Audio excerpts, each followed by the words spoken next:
What's your destination? Yeah, it's Destination Uri, the morning program. I have Miles McCourt with me.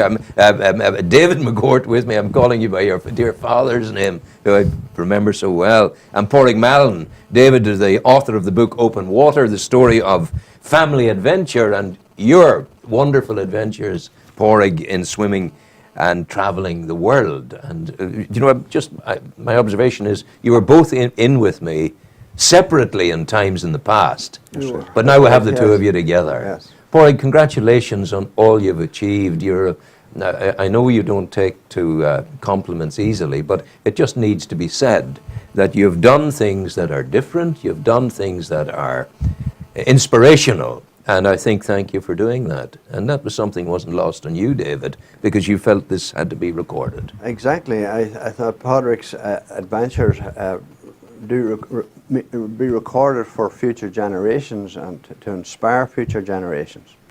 And I thought that was very important. And there he is on the road from Thailand to McCourt in Cambodia.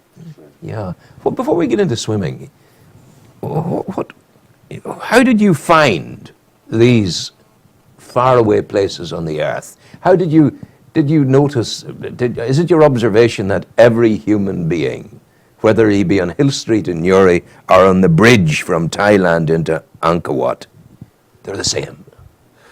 Yeah. Similar people meet for no reason. In how I ended up in McCourt, I met a lady, a very old Asian lady, on an overnight train, and I had the bottom bunk and she had the top bunk. Ah, yeah. And I suggested to change beds because, you know, she wouldn't have to. She would have been 90, no problem. And we got talking for nearly 2 days over the train journey, and she gave me some wonderful places to go and adventures to seek out. She had obviously English, and she was able to communicate with you. But that is traveling on a train in that land is an adventure itself, because you'll bring your own bedclothes with you. You make your sheet into a tent, your blanket into a tent. You'll sleep under it, but you can be very cozy and very comfortable. You know, definitely. This is the thing there. So, in looking at the panorama of your life, is it the travel or the swimming that comes into the sharpest focus for you? It's the sense of adventure, I suppose, is the most important for me. Something that's the norm is not really an interest. So you don't play golf? No. Not that I'm saying anything against golf. No. Of course, I wouldn't be I wouldn't be the standard athlete in terms of fitness. I find a goal and meet it very quickly. Like swimming the North English Sea or North. You see, I want to stop you. Which North channel did you do? The North Channel. I've actually done both of them. Yeah. I'm the third person in the world ever to swim the 2 channels in the 1 year. It's amazing. Yeah. You see, when I was a boy and growing up, there used to be a fellow in Northern Ireland. He was a vegetarian. He was called Jack McClelland. He was the great cross-channel swimmer, long distance swimmer. And Jack was a mighty man, and everybody just looked in awe at Jack McClelland. But you're Jack McClelland and beyond. And it's that notion of meeting the adventure and just so how do you do it? The way you said that there, you meet a challenge and you do it. Yeah. That's not just a physical thing. No, most of these things are, I would say, 99% mental. And I have learnt that I have a good mental attitude or mental strength. Where did you learn that from? Really from open water swimming and sailing across the Atlantic. Both took a lot of mental strength, from being patient to having to deal with what situation you're in and having nowhere else to go or no other choices and just having to put up with it and come up with the right mental attitude to deal with it. Tell the people the length of the boat you crossed the Atlantic in. I was blessed to be in a 42-foot Catalina called Common Sense with 2 wonderful people, Terry Hogan and Carol Hogan, both from Perth, Australia. And 3 of you. Three of us, yeah. And when you say you were blessed to be in a 42-feet boat, 42 feet is quite small in the broad Atlantic, you know. Yes, It's a big enough yacht, but yeah, if you're in the middle of the Bermuda Triangle with a huge storm howling for 2 days or 2 weeks, sorry, yeah, you soon become aware of how insignificant it is in the grand scale of nature. Now you, three of you on board, you worked a watch system, Yes, that's correct. but you couldn't sleep when you were off watch, could you? Well, after a while, you soon... You do? Yes, you do. But the watches, we actually had to change our watches. It says in the book that we were nearly hit by a cruise liner in the middle That's of... right, you're communicating with him. He's there, you're talking to him. That was the Atlantis. Yeah, we had to put... We don't remember the exact name of the boat. But we had to put in a pseudonym for the boat itself. Yeah, but he was there. Yeah. So we ended up having to do 12-hour watches, and you'd be physically and mentally exhausted after 2 hours. Never mind 12 hours.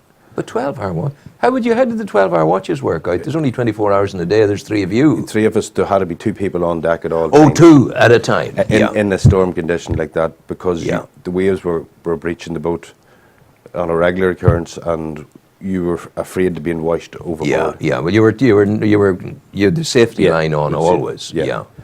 Yeah. So you were on deck for a long period. You mightn't have been on the wheel for the whole period. But Yeah. Were you knocked down very often? we were knocked down once. That's the boat being knocked over on its side. Yeah, Which is one step away from capsize. Yeah, the mast went below the water. Wow. It was it would have been roughly 5-minute process, but it felt like a full day in slow motion. Just come back to that moment, what went into the head of Padraig Mallon as that boat went over? You knew the mast was going into the water. Yeah. What was your reaction to that? What was in your mind?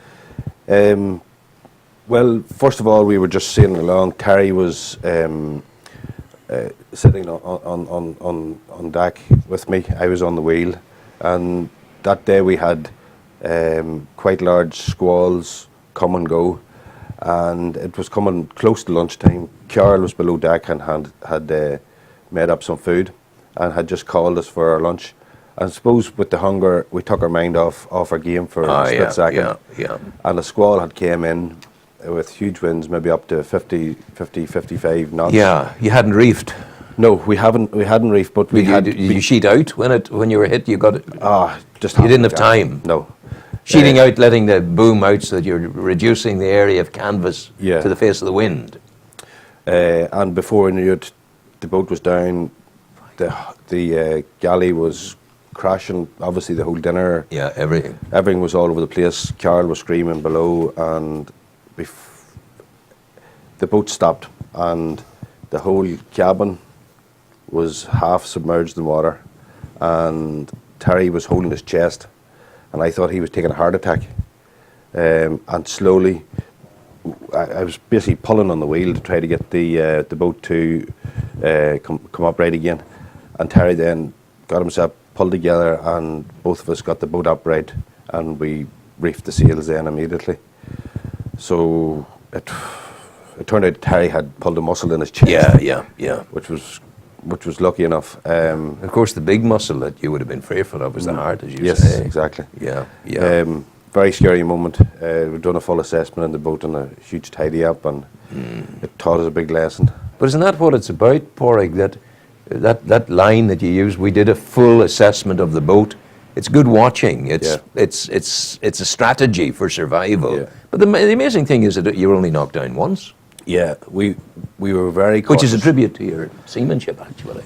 To Terry's seamanship, very, very confident and experienced seaman, and I took my strength from him at times of rough. David, is it any wonder you wrote the book? A world traveller, an adventurer, a man, a sailor of great expertise and determination. You could have lost a son-in-law very quickly. Well, indeed. When I was writing the book, I became aware that Padraig and those that are in the book are a very special people. They set themselves targets and carry them out. All of us sets lots of targets, and very often we miss. But Padraig didn't miss. He set himself goals and achieved them. Now, I have the greatest of admiration for those that enter open water as swimmers. Yes, they're a particular type of athlete, and it needs a particular type of mentality and physical strength to carry out these feats of. Talk to me about becoming an Iceman. Like most of these adventures, they come about quite strangely. So I was at an award ceremony in Cork for open water swimming, and I got speaking to two ladies who told me they were going to Siberia to take part in the Russian Winter Swimming Championships. And after maybe 1 or 2 pints too many, I said, sure, I'll give that a go. And before I knew it, 3 weeks later, I had my visa for Russia, and I was on to a plane into the middle of Siberia, into a region called Tumen. And that weekend, my first race was a 50 metres sprint. The water was 0. There was a 50 or 25 metre 2-lane pool cut out of a lake of ice. The ice was maybe about 400 mil thick. What's 400 mil? 400 mil, so the ice was pretty we thick. still think in the old inches and pounds. It's maybe a foot and a half. Yeah. And the ambient temperature that day was minus 18. You were warmer in the water than you were out of it. Yes, yeah. Yeah. But completely different. The scariest thing, one of the scariest things I've done in my life. I wasn't sure what I was getting myself into. I had done some psychological training with a sports psychologist, Mr. Jennings from Belfast, and he gave me some brilliant tips to work around my fears and what I was going to go through in the water.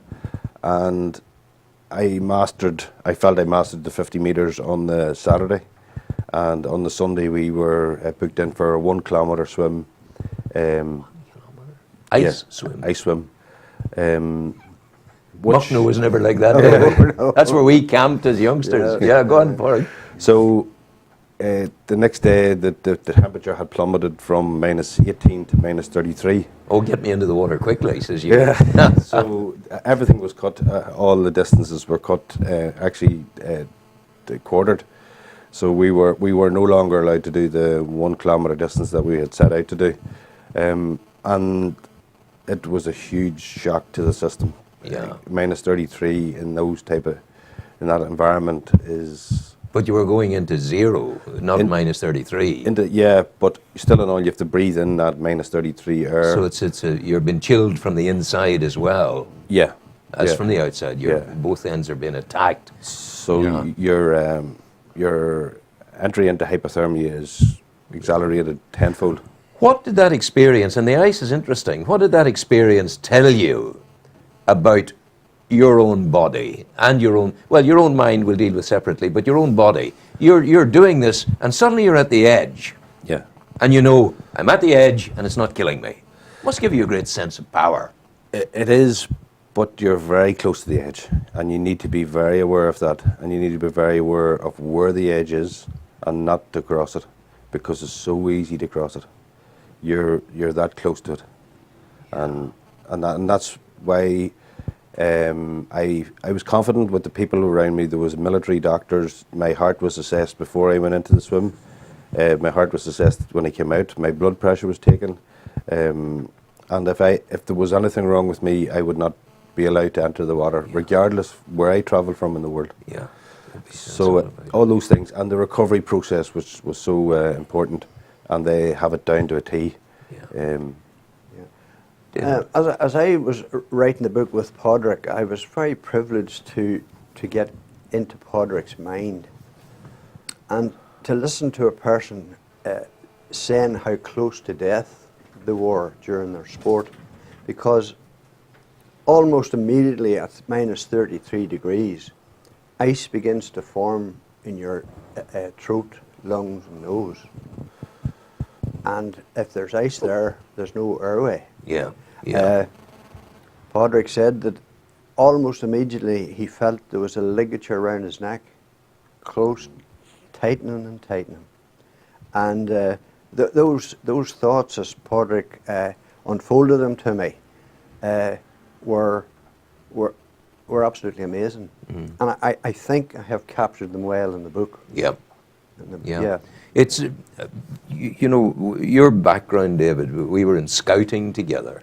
We had modest adventures. We might have learned to swim on the river in Castle Bellingham. Yes, You remember that? I do indeed, yes. And it was a fast-flowing river. And we would have put a rope across, downriver, and went up and did the dog paddle down, and the rope would prevent us going out into the Irish Sea at Dundalk Bay. So this fellow's a wee bit of provenance there as well, you know. He's a bit of an adventurer himself, without a doubt. So I'm coming back then to, you're a spiritual man. Yeah, I am spiritual. I believe there's more to us than just our physical side. Yeah. How close did you come? You talked about not going over the edge. But I mean, hypothermia would have been the thing that would have taken you.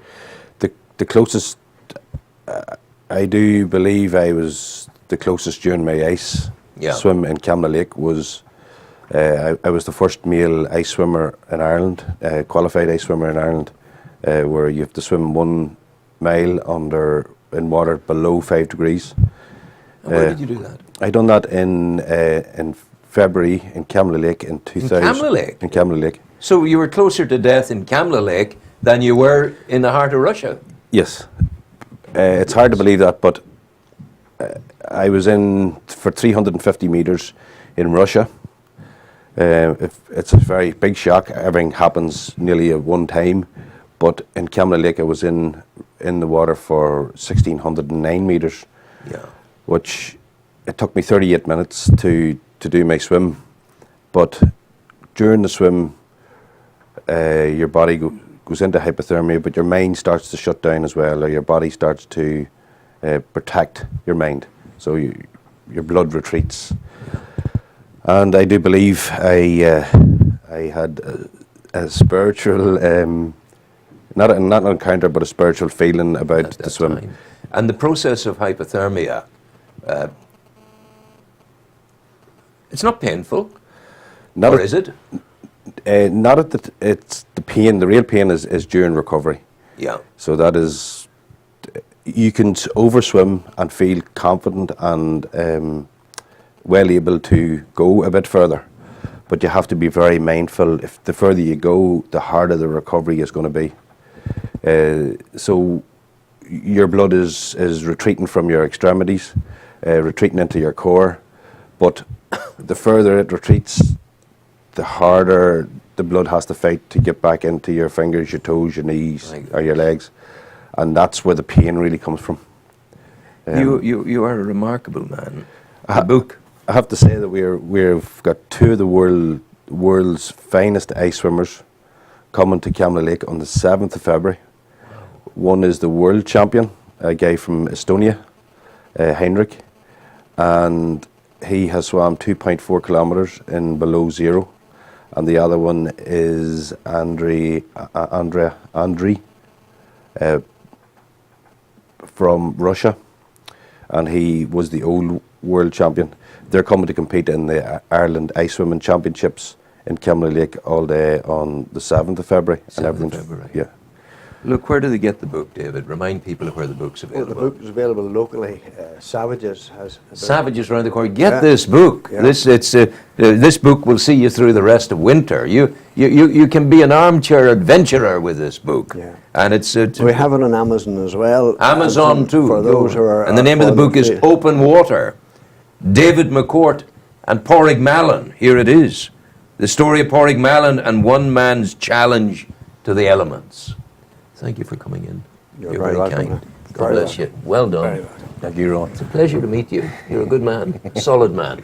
That's David and Padraig. Go well, boys, and keep safe and keep doing miraculous things. Thank you. Thank you, Rowan.